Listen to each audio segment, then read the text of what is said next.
सांब सदाशिव सांब सदाशिव सांब। ओम श्री सांब शिवाय नमः।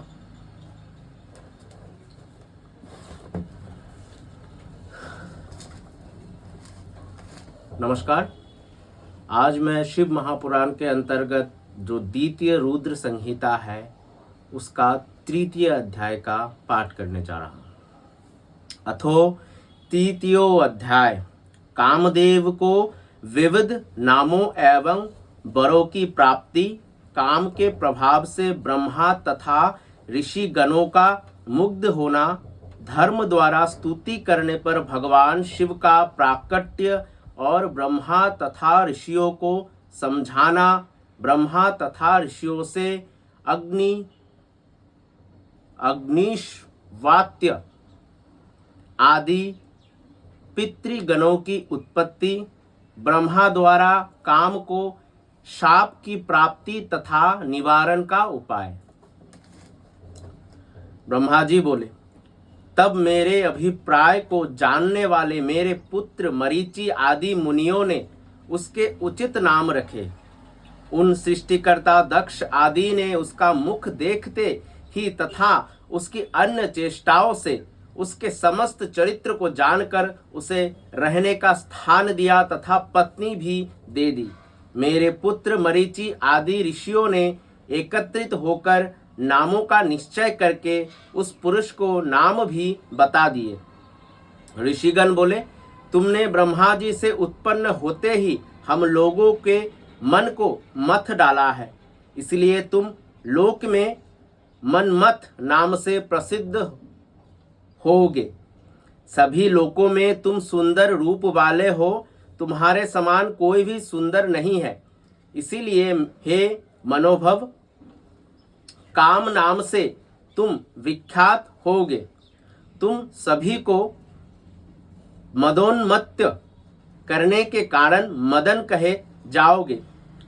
अहंकार युक्त होकर दर्प से उत्पन्न हुए हो, इसीलिए तुम कंदर्प नाम से भी संसार में प्रसिद्ध होगे।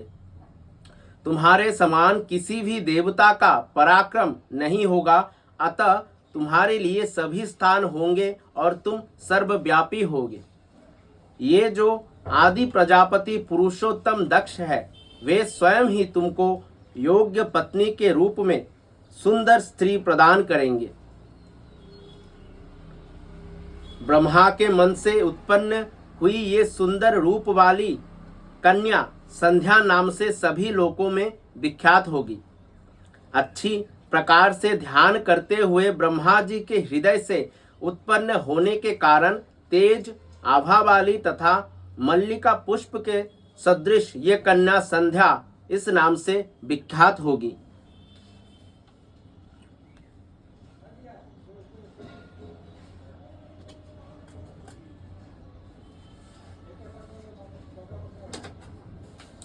ब्रह्मा जी बोले, इस प्रकार कामदेव अपने 5 पुष्प आयुधों को लेकर वहीं पर गुप्त रूप से स्थित होकर विचार करने लगे। हर्षण, रोचन, मोहन, शोषण तथा मारन नामक ये मेरे 5 अस्त्र है। मुनियों को भी मोहित करने वाले कहे गए हैं।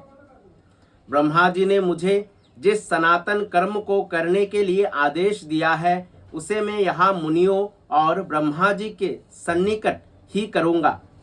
यहाँ बहुत से मुनिगण तथा स्वयं प्रजापति ब्रह्मा जी भी उपस्थित है।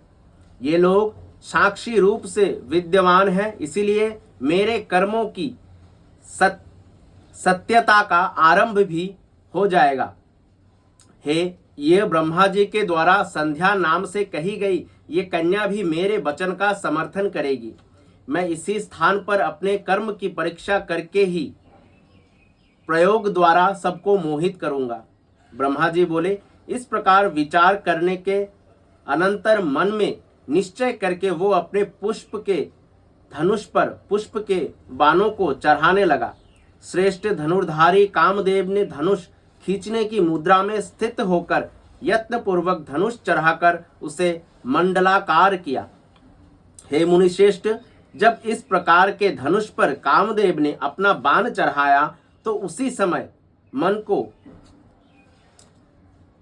आह्लादित करने वाली सुगंधित वायु बहने लगी। उसी समय कामदेव ने तीक्ष्ण पुष्पवानों से मुझ ब्रह्मा को तथा सभी मानस पुत्रों को मोहित कर लिया। हे मुने, तत्पश्चात सभी मुनिगण और मैं भी मोहित हो गया। सभी के मन में काम विकार उत्पन्न हो गया।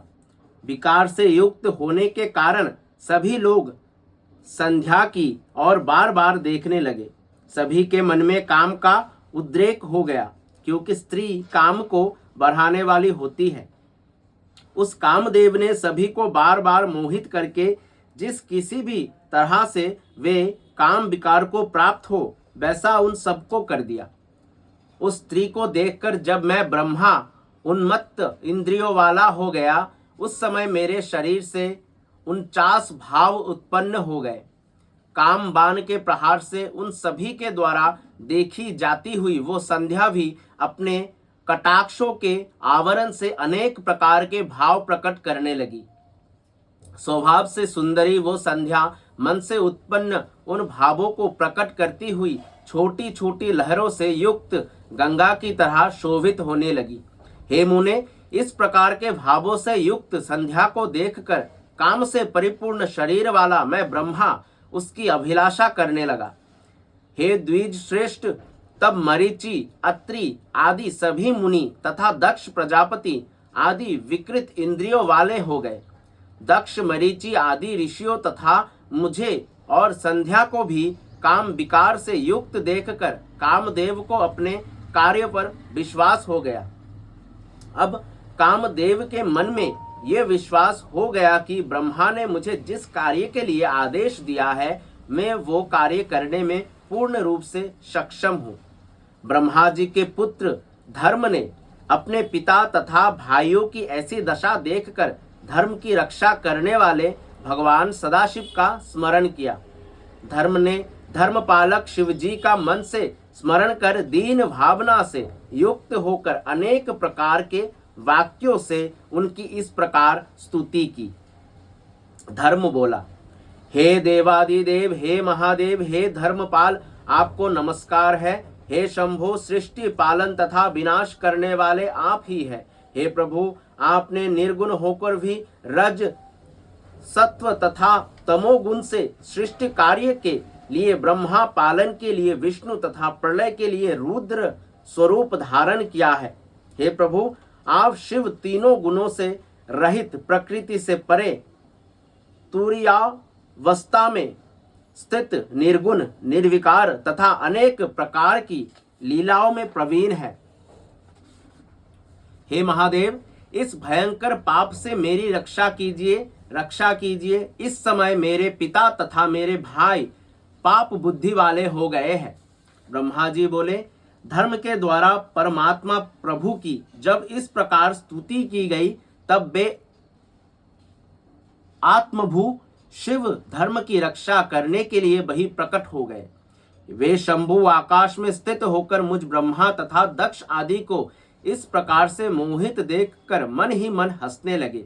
हे मुनिश्रेष्ठ, उन सबको साधुवाद देकर और बार बार हंसकर मुझे लज्जित करते हुए वे वृषभ ध्वज ये कहने लगे। शिवजी बोले, हे ब्रह्मणु, अपनी कन्या को देखकर आपको काम भाव कैसे उत्पन्न हो गया? वेदों का अनुसरण करने वाले के लिए ये उचित नहीं है। बुद्धिमान को चाहिए कि माता, भगिनी, भातृपत्नी तथा कन्या को समान भाव से देखे, इन्हें कदापि कुदृष्टि से ना देखे। वेद मार्ग का ये सिद्धांत तो आपके मुख में स्थित है। हे विधे, आपने काम के उत्पन्न होते ही उसे कैसे विस्मृत कर दिया?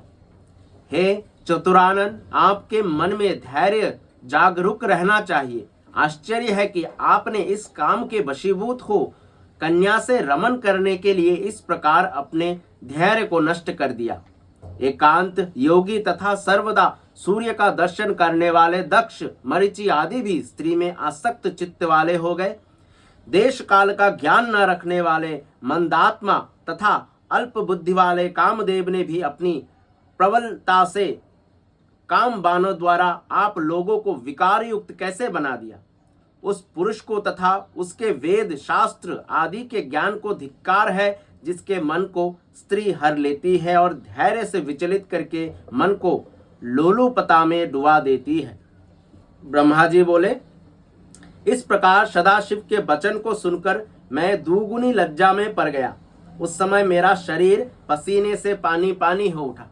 हे मुने, तत्पश्चात काम रूपिणी संध्या को ग्रहण करने की इच्छा करते हुए भी मैंने शिवजी के भय से इंद्रियों को वश में करके काम विकार को दूर कर दिया। हे द्विज श्रेष्ठ, उस समय मेरे शरीर से लज्जा के कारण जो पसीना गिरा, उसी से अग्निश्वात्य तथा वहिर्षद नामक पितृगणों की उत्पत्ति हुई। अग्निश्वास्त तथा बहिर्षद नामक पितृगणों की उत्पत्ति हुई। अंजन के समान कृष्ण वर्ण वाले और विकसित कमल के समान नेत्र वाले वे पीतर महायोगी पुण्यशील तथा संसार से विमुख रहने वाले हैं। हे मुने, 64,000 अग्निश्वात्य पीतर और 86,000 बहिर्षद पीतर कहे गए हैं। 64,000 अग्निश्वात्य पीतर, 86,000 बहिर्षद पीतर। उसी समय दक्ष के शरीर से भी श्वेद निकलकर पृथ्वी पर गिरा। उससे समस्त गुण संपन्न परम मनोहर एक स्त्री की उत्पत्ति हुई। उसका शरीर सूक्ष्म था, कटी प्रदेश सम था, शरीर की रोमावली अत्यंत सूक्ष्म थी, उसके अंग कोमल तथा दांत परम सुंदर थे और वो तपे हुए सोने के समान कांति से देदीप्यमान हो रही थी। वो अपने शरीर के समस्त अवयव से बड़ी मनोहर प्रतीत हो रही थी तथा उसका मुख कमल पूर्ण चंद्रमा के समान था। उसका नाम रति था, जो मुनियों के भी मन को मोहित करने वाली थी। क्रतु, वशिष्ठ, पुलस्त तथा अंगिरा को छोड़कर मरीचि आदि 6 ऋषियों ने अपनी इंद्रियों का निग्रह कर लिया। हे मुनिश्रेष्ठ, इन क्रतु आदि 4 ऋषियों का वीर्य पृथ्वी पर गिरा। उन्हीं से दूसरे पितृगणों की उत्पत्ति हुई। इन पितरों में सोमपा, आज्यपा, सुकालीन तथा हविष्मान मुख्य है। ये सभी पुत्र कव्यों को धारण करने वाले कहे गए हैं। क्रतु के पुत्र सोमपा नामक पीतर, वशिष्ठ के पुत्र सुकालीन नामक पीतर, पुलस्त के पुत्र अज्जापा तथा अंगिरा के पुत्र हविष्मान नामक पीतर के रूप में उत्पन्न हुए। हे विप्रेंद्र, इस प्रकार अग्निश्वात्य आदि पितरों के उत्पन्न होते जाने पर पितरों के मध्य में सभी कव्य का वहन करने वाले कव्यवाट हुए।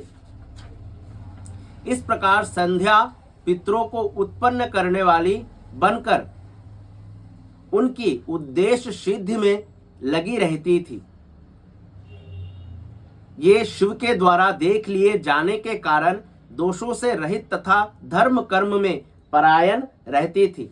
इसी बीच सदाशिव समस्त महर्षियों पर अनुग्रह करके तथा विधि पूर्वक धर्म की रक्षा कर शीघ्र ही अंतर्ध्यान हो गए।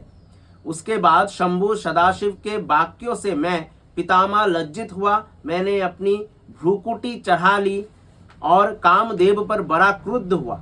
हे मुने, मेरे मुख को देखकर और मेरा अभिप्राय समझकर रुद्र से भयभीत उस कामदेव ने अपने वाणों को लौटा लिया।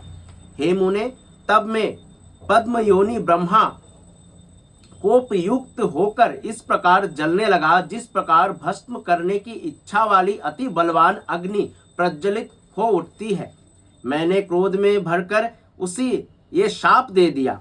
अहंकार से मोहित हुआ ये कंदर्प शिव जी के प्रति दुष्कर कर्म करके उनकी नेत्राग्नि से भस्म हो जाएगा।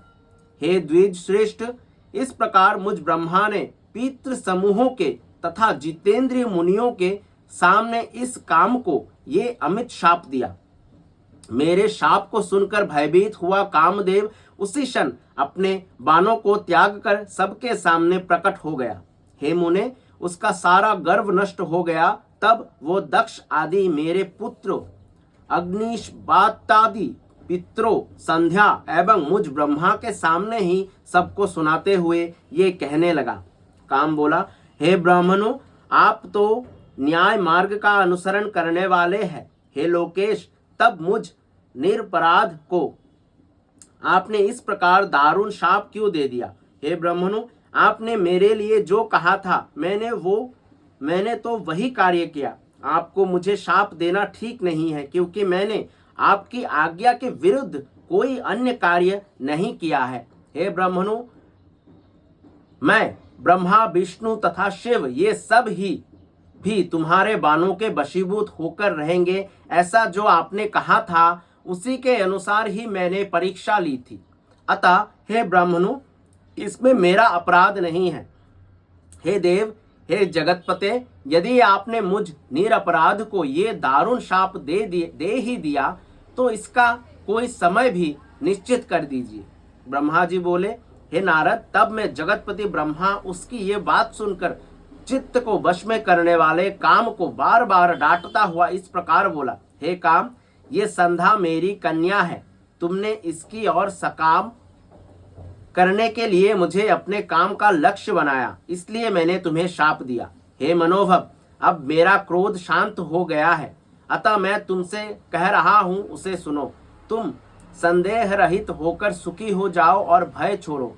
हे मदन, तुम महादेव जी की नेत्राग्नि से भस्म होकर बाद में शीघ्र ही इसी के समान शरीर प्राप्त करोगे। जब शंकर जी विवाह करेंगे तब वे अनायास ही तुम्हें शरीर प्रदान करेंगे। हे नारद, काम से इस प्रकार कहकर मैं लोक पितामह उन मानस